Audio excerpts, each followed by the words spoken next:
brother saw a ghost as a kid. 2 decades later, I realized what he actually saw. I was about 7 years old, my brother about 10. It was well past our bedtime when our mom woke up off the couch to put us to bed. Our dad worked construction out of town back then, so it was often just the three of us at the house for weeks at a time.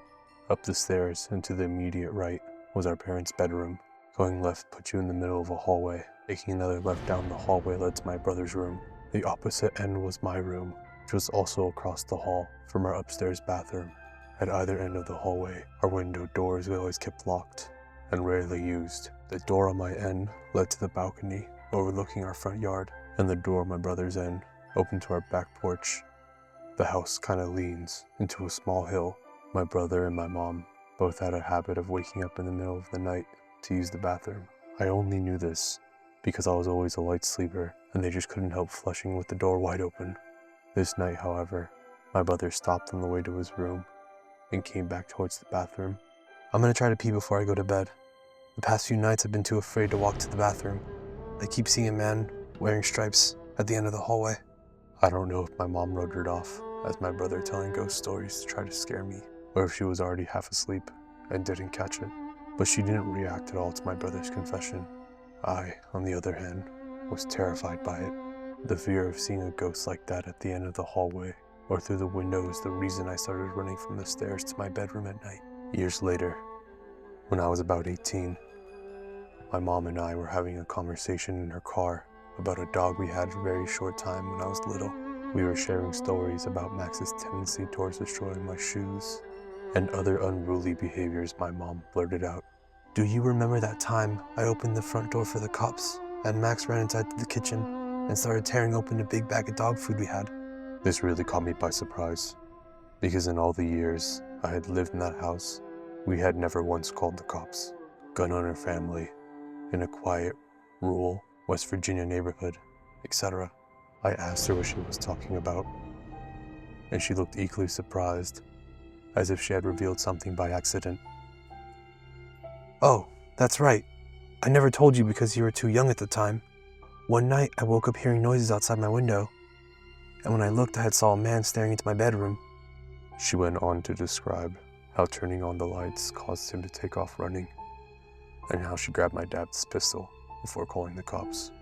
I can't remember all the details. I gave them when they showed up. Tall, white male, wearing a striped shirt and jeans, short, dark hair, something like that. They matched the description of a man they were looking for in the area. It turns out he had escaped from a jail on a murder charge. Now, I know it sounds so obvious hearing those two stories back to back, but it wasn't until a few years ago, in my mid-20s, that I had pieced together that my brother had unknowingly warned us about a murderer who spent multiple nights casing our home.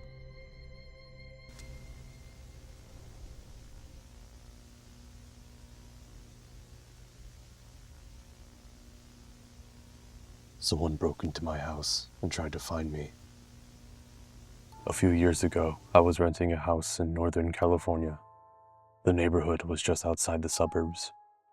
It seemed like the perfect balance of having space and nice neighbors close enough to not feel isolated. The area had no street lights, so it was very dark at night, especially if there were clouds blocking the moonlight. It didn't bother me though. It made my little house feel even more quaint on dark nights. I got home from work one day in midwinter. It was a cloudy night, so pulling up to my house, I only saw what my headlights and front porch light illuminated. When I got out of my car, I caught a whiff of cigarette smoke. That was odd, as I had never smelt that before around that house. I didn't see anyone nearby, so I ignored it and went inside. I had just got off a shift with a few hours of overtime, so I felt pretty tired. Even though it wasn't even 7 yet, I decided to take a shower and call it a night. I woke up sometime later, sure that I heard a noise inside my house. I wasn't worried right away, because my friend would sometimes stop to use my shower after work on his way to his night classes. I even gave him a spare key so he could stop by even if I wasn't home. He would always text me to let me know beforehand though, and I hadn't heard my phone go off. I reached over to my bedside table and picked up my cell phone to see if my friend had sent me a text. The bright light from my phone's screen and number pad had blinded me. These were the days before phones had a light sensor that would dim the screen in the dark. And this particular phone was so bright, I could use it as a flashlight. Through squinted eyes, I could make out that it was 9-something, but I couldn't tell if I had an unread text or not. I set my phone aside and called out my friend's name. There were a couple seconds of silence before I heard loud footfalls as someone started running through the bottom floor of my house. I leapt out of bed and ran to the closet. They were already up the stairs by the time I had opened the door and stepped inside. The house had 3 rooms upstairs, 2 bedrooms on either side of the hallway, the one I was in and a spare, and a bathroom at the end of the hallway. The bedroom doors were closed, but the bathroom door was always cracked open. I heard whoever was in my house thunder down the hallway, past my door, and into the bathroom. Thank God he did. That gave me enough time to open the attic access in the ceiling of my closet and hoist myself up. I had just started to lift myself up when the person ran back out of the bathroom. My feet were barely inside the attic when the bedroom door burst open. I heard footsteps run into my room and stop. When they didn't see me in that room, they ran back to the hallway and into the other room, which just had boxes stacked in the corner, some weights, and a table where I painted my miniature models. I guess they decided that if someone were hiding, it would be in the bedroom, because they charged back into my room and turned on the light. A moment later, the closet door was ripped open. I was crouched in my attic, just a foot or so away from the access, so I could try to stop them if they started to climb up. From my vantage point, all I could see was from about their knee down. They were wearing dirty blue jeans with frayed cuffs and worn work boots. After a few seconds of looking in the closet, they stepped away, and I heard a loud crash come from my room, followed by a scream of frustration and anger. That scream was the most unnerving part of the incident for me. It reminded me far too much of my stepfather, who would scream in a similar way when he lost his temper. He would eventually be put in a mental hospital for several mental disorders that resulted in erratic and violent tendencies. The man in my house had ran back down the stairs. I heard crashes and clatters as things were thrown around and furniture was knocked over. I stayed crouched in the attic. I had left my cell phone when I ran for the closet, and I wasn't certain I could climb down without him hearing. After some time, the noises stopped. I started counting slowly. When I reached 1,000, I decided it was safe enough to climb down and call the police. First thing I noticed when I exited the closet was that the intruder had flipped over my bed. I assumed it was an attempt to find me. That was the loud noise I had heard after he stepped away from my closet. I couldn't find my cell phone, so I went down to the landline by my bed and called the police. I waited in my room until I heard them call out from downstairs. The first floor was a mess, but I expected that. Chairs had been knocked over, the sofa had been flipped. All of the books, pictures, and knickknacks I had on my shelves were strewn across the room. The cupboards in the kitchen had been opened, and all of the boxes and canned food had been thrown to the ground. As far as I could tell though, the only thing that was missing was a single knife out of a wooden block in my kitchen. They found that the side door had been forced open by something like a crowbar.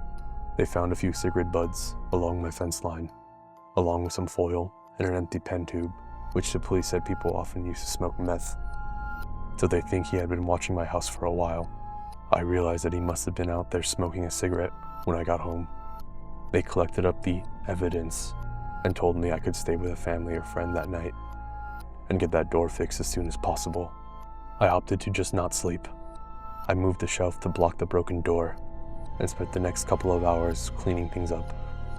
I would often go to the window with a flashlight and shine it along the fence line where the police found the cigarette butts and foil. But I didn't see anything. The next day, I called to have the door fixed and motion lights installed at the back and sides of my house. I ran a phone cable up into the attic and added a landline. I never wanted to be stuck up there without a phone again. Nothing else happened at that house though. I lived there another 3 years without incident. One more precaution I took was practicing getting out of my bed, going to my closet, and climbing into the attic as quickly and quietly as possible. I even kept at it when I moved, except now I go into a crawl space at the back of my closet instead of the attic.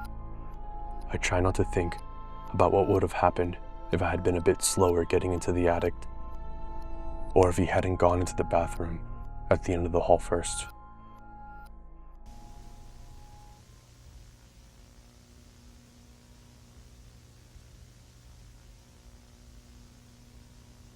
Knock at the back door. This happened a couple years ago, and I never figured out what the hell was really going on.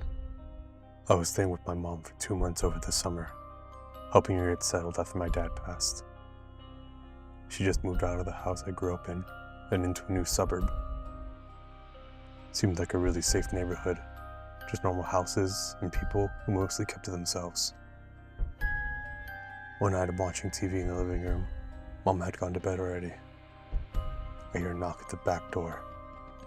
Not the front, the back. I just sat there for a second like, did I actually hear that? Because who knocks at our back door? The porch light was off, so I couldn't see anything.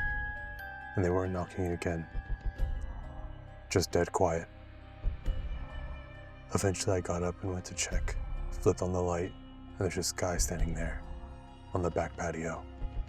Mid-40s, kinda average looking, gray hoodie and jeans, hands in his pockets. Just standing there, not looking at me, just staring at the ground. I didn't open the door, obviously. I was just like, can I help you? He just had this really creepy demeanor. Took way too long to respond to the question. When he finally looks up, it's real slow, and I don't know. His expression was just off. Kind of blank, but like he was trying really hard to look sober. He smiles at me through the patio and goes, "Sorry, man. I think I left my jacket here."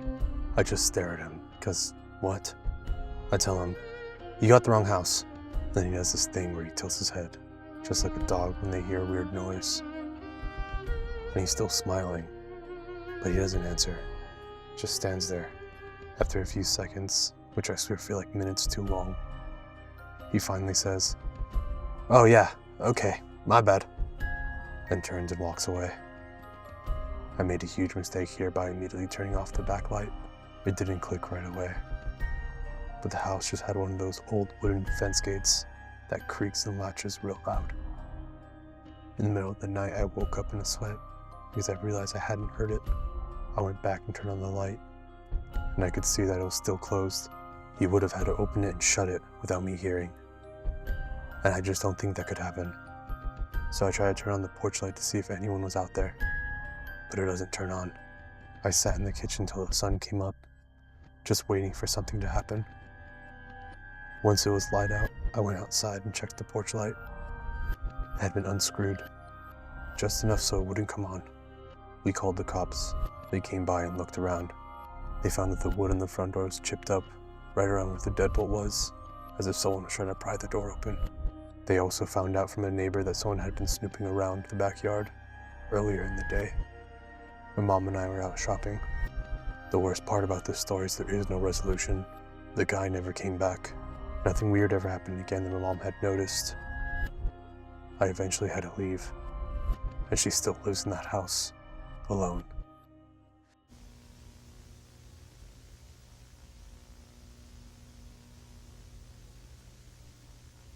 The man on my patio. So this happened when I was around 9 years old, 25 now, and it's something I will never forget. It gives me goosebumps to this day.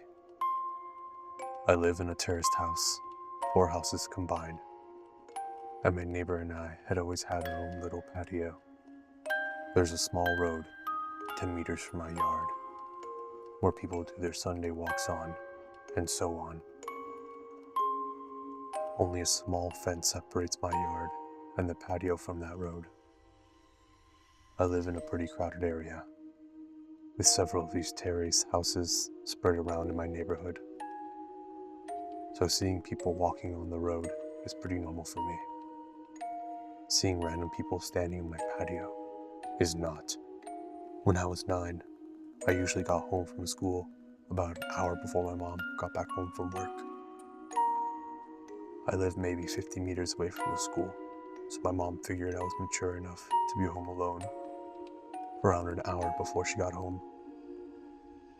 This one day I got home from school, I did the usual thing, which was to make sure I locked the front door and double checked that the back door leading to the patio was also locked. I was 9. Being alone was a little scary, even though it was the middle of the day, and only for an hour. I then rushed to my room upstairs to play as much PlayStation as possible before my mom came home and made me do homework. While playing, I heard this noise come from outside my window.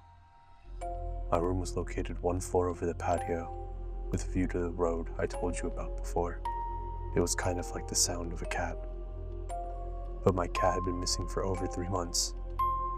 Hope sparked, and I thought, oh my god, did he finally come back? I ran downstairs to check to see if it was my cat, but the sight that met me gave me goosebumps just writing this. There's a guy standing on my patio, a tall guy, with black hair covering half of his eyes, making him look like the male version of the Ring or something. I could hear him making high-pitched sounds, almost like a cat meowing, a brown liquid that was running down from his mouth, and I could see him spitting out my dad's stomped cigarettes. He was actually eating from the ashtray. I was frozen observing this, eventually snapped out of it, and screamed so loud the man must have heard it. He didn't react. He kept on eating from the ashtray. I ran upstairs to my room, locked the door, and called my mom, who then called the cops. I'd never been more terrified in my life, laying in bed under my sheets, shivering with fear as I hear those creepy, high-pitched noises coming from the guy eating stomped cigarettes from the ashtray in my patio. I kind of blacked out for a moment, because the next thing I remember is the police arriving on the road by my yard. I hear them talking to the guy, saying stuff like, "What are you doing? Get over here, or we'll come down and arrest you," and so on. He didn't respond, but the high-pitched noises sounded more frequent and louder. So I decided to look through the window, feeling safe now that the cops were there. I could see 2 officers standing by my fence. 1 man and a woman. I did not see the creepy man, however, because he was standing directly 1 story under me and my field of view. The police jumped the fence, and I remember hearing the creepy guy screaming louder than anything I have ever heard before. He charged the female police officer with full force, and he fucking knocked her out cold. The male officer then immediately tased the guy, leaving him shaking on the ground, screaming still. The police struggled to keep him on the ground while putting handcuffs on him, but eventually made it. After a while, he managed to wake up the female police officer, who seemed to be badly hurt. He called for backup and an ambulance. And then he sees me standing there in the window above him.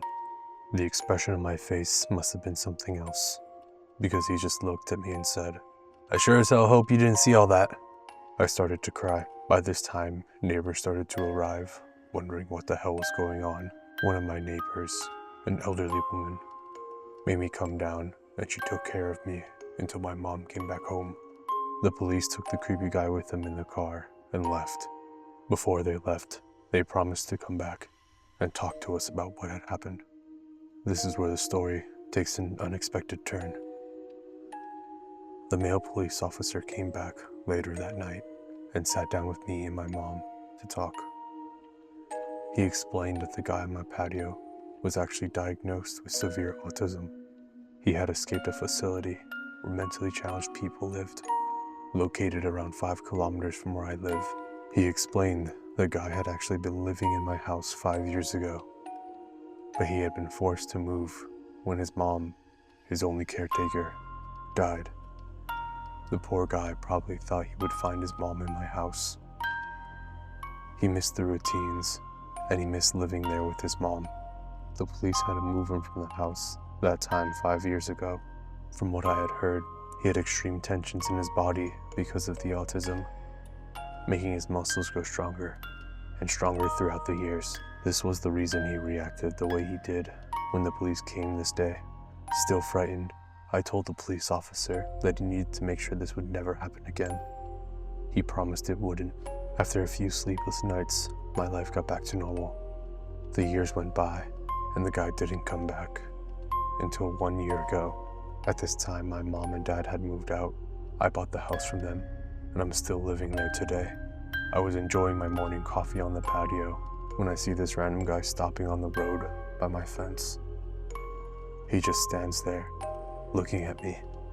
I looked at him and gave him a nod, and then I hear the high-pitched noises. Holy shit, it's him! His hair had turned gray, but the high-pitched sounds made me realize. My heart started racing, and I instantly remembered the reason why he was back. I realized that he must have managed to escape again, because I kept my cool a bit longer than when I was 9. I started to realize how sorry I felt for the guy. 16 years later, and he was back to look for his mom. I decided to carefully ask him if he wanted to come down to the patio. He instantly jumped the fence. I started to think that he would knock me out, like he did to that police officer. He looked at me and smiled. I offered him to sit down. He didn't respond. I offered him to come inside. He started laughing. We went inside. His face lit up. Pure joy. He was home. It reminded him of the time he had with his mom. It almost made me tear up. All of a sudden, he sat down on my couch, turned on my TV, and switched directly to cartoons. I observed him for a while. He was just completely focused on the cartoons. I just wanted him to enjoy the moment, so I didn't say anything to him. I realized I had to call the facility to let them know. The caretakers arrived 10 minutes later. After a lot of convincing, he got back up, crying, and they went back to the facility. I called the facility 2 days later. We made a deal. His name is Tom, and now I consider Tom my friend. Every Sunday from the day he returned, Tom and his caretaker visit me to watch cartoons. They say it's the highlight of his week. It makes my heart warm. Now, for several years my thoughts were, let's not meet again. Guy on my patio eating from the ashtray. Now my thoughts are, let's meet every Sunday to watch cartoons. My friend Tom.